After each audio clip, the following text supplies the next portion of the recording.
encourage your soul, enlighten your mind, and empower your faith. This is the Light Network.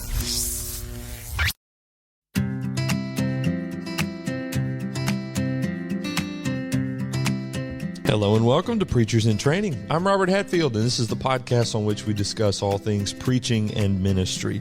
Today, we're discussing a very important topic in a pretty neat place. We're on the platform in the area affectionately known as the chapel, which is a place that my guest today is very much familiar with, for reasons we'll explain in a moment.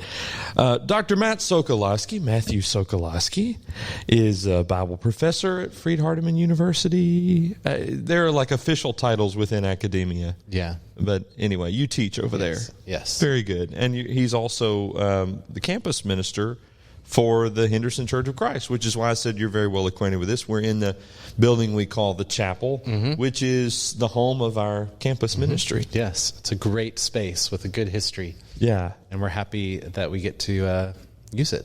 I doubt when N.B. Hardeman preached the first sermon from that spot in 1949 that he ever dreamed that people like you and me'd be sitting here doing a podcast.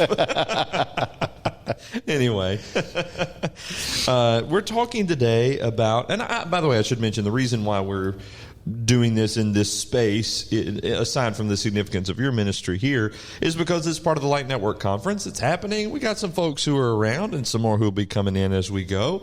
And part of the conference, we wanted to include not just an episode of Preachers in Training, but specifically an episode on ministering to 20 and 30-year-olds. As a campus minister and a university professor, I thought of you. You deal in this world all the time. You live there. Yeah, well, and I think, when we were talking about this, I first was like, are you sure you want to talk to me? But I think that... Because you said you didn't feel like an expert. Yeah. But, again, I'm always excited to have conversation with you. Yeah. I always have conversations, so now we'll just record it and video it. No big deal. Sit on a stage and do it. But, I mean, working with primarily, 18 to 22, 23-year-olds, that age... and then, having lived through my 20s and 30s, right? Okay. Having been one. Yeah, having been one. Yeah. I look forward to kind of just thinking about this with you. I'm still in my 30s. I don't mean to brag, but... Why do you think this is... But we've got some things we're going to talk about, and we should let people know that you're also a philosopher. Yes. You have a PhD in philosophy, is that correct? So we're going to philosophize as we get into this. But why do you think we do struggle? I mean, a lot of people are asking this question, like, how do I connect with this age group? Why is there a perceived disconnect with this age group? And one of the things we've talked about before is this new? Is this a Gen Z unique struggle? Or is it just old people always struggle to understand young people? And I think probably it's a little bit of both. Okay. And so, we've talked about this before on a previous episode where we talked about some of the trends and things like that. Yeah. But to me, I think, too, there's so much in this kind of 20s and 30s thinking about there's so much that happens during that time, right? Yeah. And so when you start to think about, we can overgeneralize and then we lose, some of the variety that can be found in that. But thinking about, when you're in your early 20s, you're still in college, then you're coming out of college, you're, a young professional entering the workforce, you could be single or married. I was married, I was 26 when I got married, and I was 34 when I had children. So, there's such wide variety within that. And so, it's such a diverse group in different stages, and then you've got the generational thing as well. Then you have trends from the culture that they're coming up in, that each generation comes up in. I think it's just a variety of factors of how do we connect. And there's so much happening in this time of life, right? And you're trying to figure out how to adult all at the same time. And I think, don't you think, like, as we get a little older, we kind of forget how that felt like when you were trying to feel your way through it? I don't know. Yeah, I think... The struggles you had? Well, I would say even just, like, turning 40, of course, then you realize you keep going. Like, turning 40 was great. I loved it. Okay. But then you just keep... then I'm like, and there's a 41. And then a 42 and so on. But, it's just been in the last few years that I felt like like an ease of like, I don't really have to prove myself to anybody. You know what I mean? Okay. It was kind of like nice and refreshing. I am who I am. Because, you know, in 20s and 30s, it's always like, what's next? And you're always striving and trying to build. And so now I forget what your original question was, but just thinking about during that time, these pressures that we can have on ourselves. And yet that's such an important time to be connecting to the Lord's body. And there's a vital role for our 20 and 30-year-olds to play in the life of the church. Yeah. Okay, I like where this is going. So there's a need for them, and we're trying to figure out how do we express that need and connect with them so that sometimes they're even convinced of that need themselves. Is that a good way of saying that? You know, one of the things I was thinking about when I was kind of thinking about some things that we talk about is how really the consumer mindset can kind of play a factor in this. Okay. Like even if we don't intentionally try to have that consumer mindset, you know, we think of ourselves as like going out, well, what's in it? What's in it for me? I remember when we were in our 30s, looking for a church home. We were in a city that had a lot of diversity. And we were going a lot of different places, because instead of just saying, well, so-and-so said this about this place or this place or this place, like these are all colleagues at different places I'm going to work with, those kinds of things. But where we ended up, actually the elders had just given everybody in the church, all the families, a copy of Dan Chambers' book, Churches in the Shape of Scripture. Okay. And so we were in the midst of you know, looking at different churches. And I just remember reading the preface of that, and it was like the perfect thing that I needed at the moment, because I forget, there are like 3 things I think he says, but really how a lot of people, when they're looking for a place to connect and worship with, they're asking like, does this move me in some way? Are they doing good in the community some way?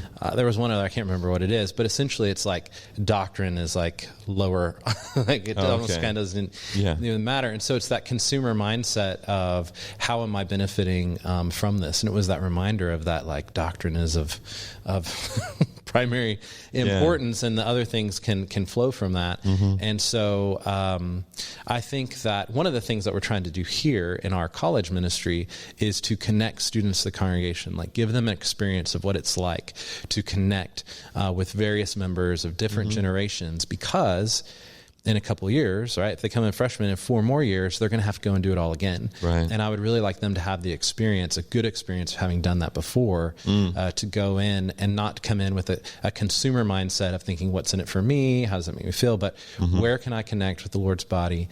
Where can we, worship? Where, we want to speak the truth in love, and serve together and be part of the body together. How are you prioritizing that emphasis? I mean, is that through plugging them in service? Yeah, well, I mean, a couple different ways, I think. I joke that one of the things I didn't realize was so important in college ministry was stickers and T-shirts. Right. But so that's important. But really, look, we're going to anchor ourselves in God's word. And so, for example, I'm really excited about this semester are all the Bible class offerings Sunday morning at 5:45, the guys class, the girls class. We really want to be in the meat of the word, and then that's going to draw folks that want that, because that has to be our anchor in that, and then these other things will flow from that. So putting first things first in that way, and so.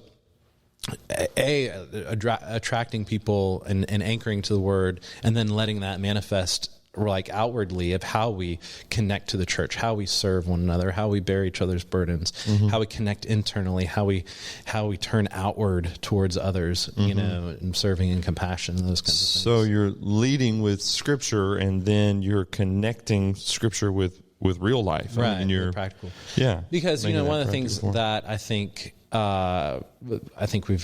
we've talked about this personally before, but a lot of times I see college students are coming in, and there can be a mix. I mean, everybody has their own story, so I don't mean to overgeneralize, but a lot of times it can be like, well, I was raised up in this, and it's in a process where they're making their faith their own, and maybe they have certain beliefs, but they don't know why we do certain things the way we do, or these matters of doctrine.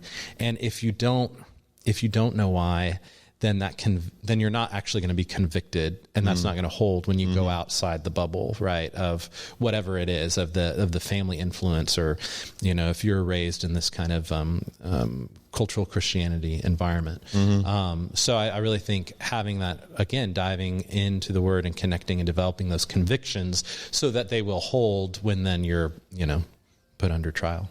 I'm sitting here thinking about it, just my reaction to this, and you're right. I mean, if there's somebody who's listening to this because he or she is interested, this preacher's in training, so because he is interested in connecting with 20s and 30-year-olds, realizing that what they're looking for is, genuine Bible study that actually connects to my real life.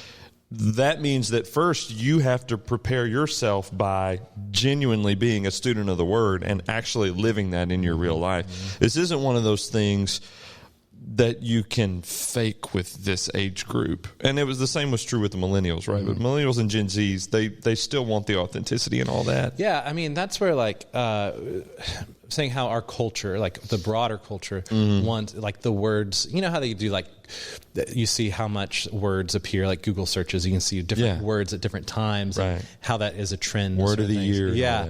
And, things like authenticity and identity and community, again, our culture is looking for that. And so showing how what God has to offer is actually fulfills those needs better than anything else. And so we really do need to make sure that we are authentic in our, in our own walk. And instead of just because we all know a lot of times people might point out, well, the hypocrisy of, turns somebody away. Right.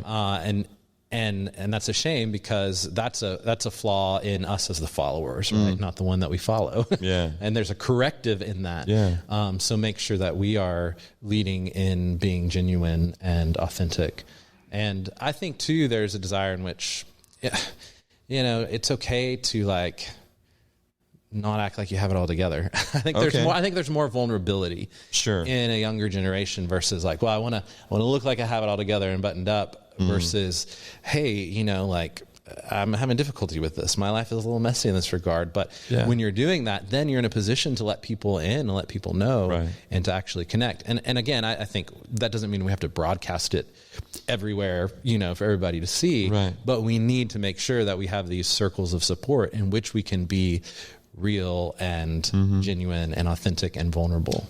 The issue is not trying to make the Word relevant. I mean, the Word is already the answer to all the issues we've got in life. The issue is learning how to speak their language so that, being all things to all men, we can connect them to that relevant Word.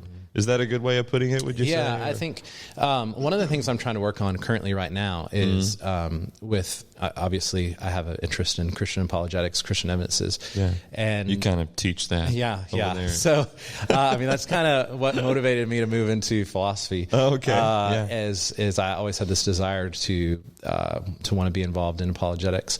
But I think that, for example, in my classes, I tell them, in my Christian evidences class, I teach them in a very classical way. We're going to spend time focusing on these pillars of the existence of God, why we can trust the Bible, and the deity of Christ. But I often say, but I don't think that's how we do apologetics out in the wild, right? I think that we've got to, that's learning the content, because I have them as a captive audience, right? They're with me for 3-4 months. Yeah. But when we're out in the wild having those conversations, I think that we need to, take an eclectic approach of what's the best way. And so, you'll draw on the classical stuff, right? Right. Okay. Right. It's just your packaging. Packaging. So actually, I don't think anybody else has coined this phrase. So, and I don't know if I've ever put it publicly. You heard it here first. I don't know if I've ever said it, recorded Everybody it. Get ready. So I'm working on this idea of an approach called anchored narratives. Okay. Right, or an anchored narrative. So what I want to try to do is find ways in which we can effectively communicate apologetic by appealing to that desire for narrative and story, right? So, the postmodern, I like late modern better because there's still trends of modernism there, but that idea of truth becomes perspectival, right? We're more skeptical of absolutes. As a culture, we're more skeptical. Okay. Right? So with that perspectival, like my truth and your truth, well, how can we, again, connect through narrative and story, which isn't really a new desire. Like we all love good storytelling. Like every generation loves good storytelling. So, but how can we embrace that of telling our story or narrative, but then anchoring it in objective truth? So it's not just these floating different like perspectives, but hey, here is this perspective that's anchored to what I think is a better story, and it's a better story because it's a true story. So it makes it palatable by packaging it in the form of not just a story, but my story almost. Yeah, I mean, in a sense, of I think it's just like connecting it in a way so that we're not just seeing it as like, oh, my faith or my Christianity is just like assenting to a certain set of beliefs. Okay. Right? It's not merely that. I mean, yes, we do that, but faith is robust and it's like lived out. Okay. And like we're talking about, like the life of the church, what that means, like, to develop a robust faith is to live that out in community, right? Community is part of the church, which like anchors my identity, right? And when that's lived out authentically, man, that changes the world, that's salt and light, and that's transformative. And so I don't know. Yeah. Kind of rambling now. Sorry. No, that's good. I like it. So there is this is tangential now. There is an emphasis on stories. Is that where this is coming from? Yeah. Anchored story. Like you hear about the story conference. I don't even know what that is. I mean, there's this big emphasis on storytelling and this narrative approach again. It's more than like, some people may be listening to this episode and they may be thinking, oh, you mean testimonials. It's not that. It's different from that. Right. And really what kind of led me on like this path is thinking about, I don't want to be a person that just complains about culture. Right. Okay. Like if we think about, and this is kind of going, you can rein me back in here in a sec.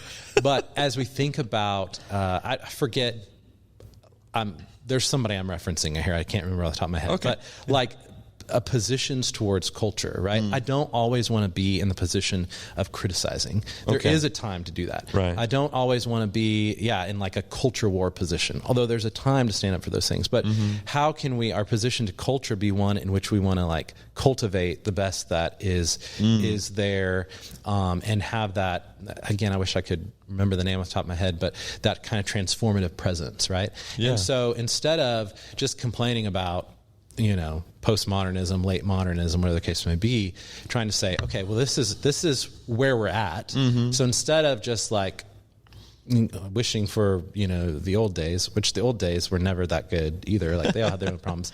How can I take what are some potential bridges to build? So it's kind of like flipping at the mind. You're not changing the message. You're not changing the core of it. Right. It's not just some like, oh, here's just how I feel about this. And that's, but instead like, how do we capitalize on these things that kind of people are searching for and try to meet that need in a more effective way? Makes a lot of sense. One of the things that we talked about when you were thinking about, ministering to 20s and 30s, and you just threw out this 3-word phrase, and I said, okay, stop, define. Okay. Moralistic therapeutic deism. Yes. Okay. So again, I'm not an expert in this, but there's an article that I use in one of my values classes, and because I have several different articles that they read just to spur conversation. And so this one is that basically there was some sort of study done on the beliefs of teenagers, right? And again, I don't remember the extent of the study, but essentially what it was finding was that again, at large, like in our culture at large, that teenagers, even Christendom at large, that teenagers rarely have like in-depth spiritual conversations with a mentor or adult. They don't really have any concept of deep doctrine. And so what it is it's some beliefs that, well, there's a God that kind of started everything. I want to be like a good person. He's maybe not really involved, but is there in time of need. I actually went back and looked at it.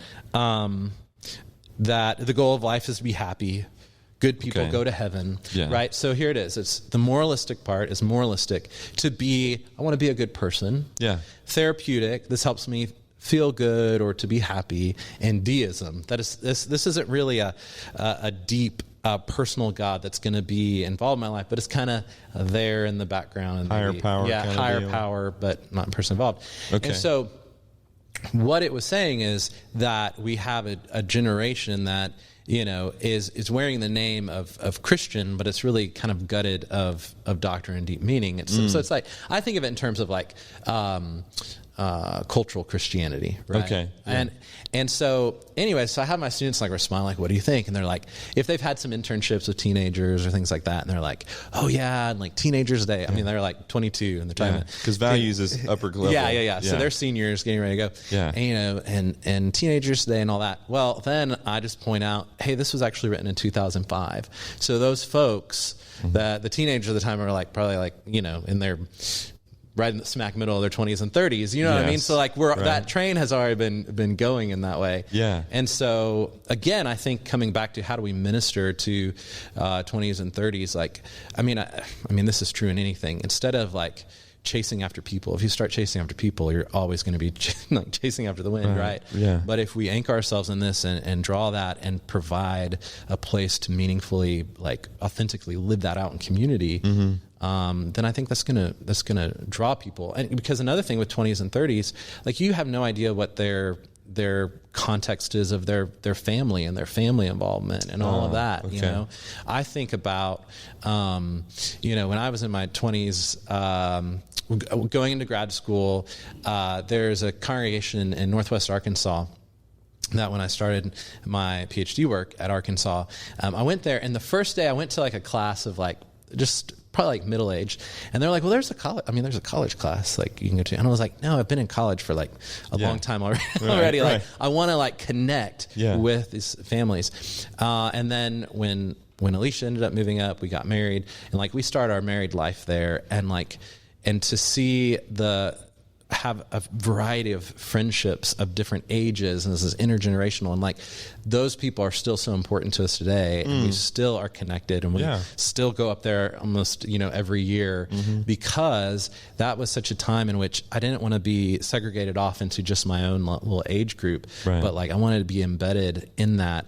because, you know, having friends that are older, or Christian mentors older, and then pouring into younger, it just made it such a vibrant like experience in that time when we were, you know, emerging young professionals, when we're a young married couple. We didn't have kids till after then, but even to observe our friends at that time who had young kids, you know, then a few years later when we do, they're people that we will look to today. So again, I think there's so much opportunity to create connection and make that like if you have 20s and 30s in your congregation, and that it just makes it so vibrant.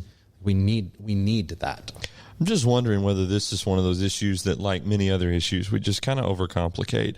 I mean, to your point, we need to understand, and even these things that have been bubbling up since 2005 and beyond, you know, moralistic therapeutic deism. I mean, we're seeing that, as you say, in cultural Christianity. But at the end of the day, just genuinely connecting with another person, inviting them to the house, sitting with them in church, you know, that kind of stuff, sharing your life with them and being willing to be vulnerable together and to trust each other. We're standoffish and cliquish and to ourselves, individualistic, and a lot of 20s and 30-year-olds, I think, are much like you just described yourself. They're looking for a little direction. I don't think that... Do you think that you were especially unique in knowing that you wanted those kind of connections and even mature mentor-like relationships? No, I think that's you're trying to find your right. I hope I'm normal. Maybe I'm not, but no, I think that's a normal desire of again, it's finding your place, like in life, and I think to remember once you move through that phase, to remember what it was like to be in that, so you can be sympathetic to the things. Patient with. Well, because sometimes like instead of being like, it'll be fine, it's not as big deal as you think. Well, that's a big deal at that time in your life, because you've been through it, and so you're on the other side of it. Yeah. And I also think like giving ownership. I mean, you know, I think to to create a space for that kind of involvement, so that they're not just coming to sit on the pew and observing, but they have an opportunity. I remember Alicia, my wife, she said one time where she was in her 20s and she was going somewhere and she's like, well, I want to get involved, I want to help. And they're like, oh, well, we got it covered. We're that good. And so she was like, okay, well, so she went and found a place that could use her, right, and that could use her. She was looking for mentorship and older women and those kinds of things. And so again, I think that's why I think it is normal for us to, if we're wanting to pursue our faith, we're going to naturally want to see it play out in real live ways. Letting people in can be hard, especially when you already have an established ministry or workflow. Yeah. Right. This is the way we do right. this class in the children's classes or whatever. Well, and even like me, sometimes it's just easier if I do it. I got it right. True, and so right. I mean, I was finger pointing back at myself and make sure allow people in. Yeah. Instead of I've got it covered. Like we think we're doing them a favor. I don't want to put you out. But no, let them in and let them help.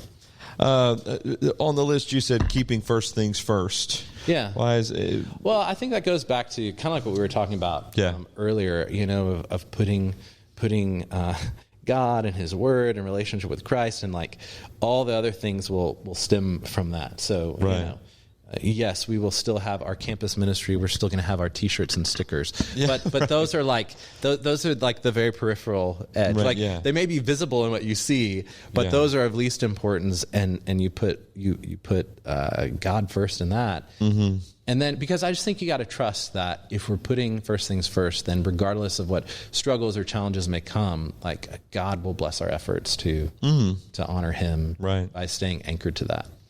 Loving people. Loving God. It's almost like the greatest commands or something.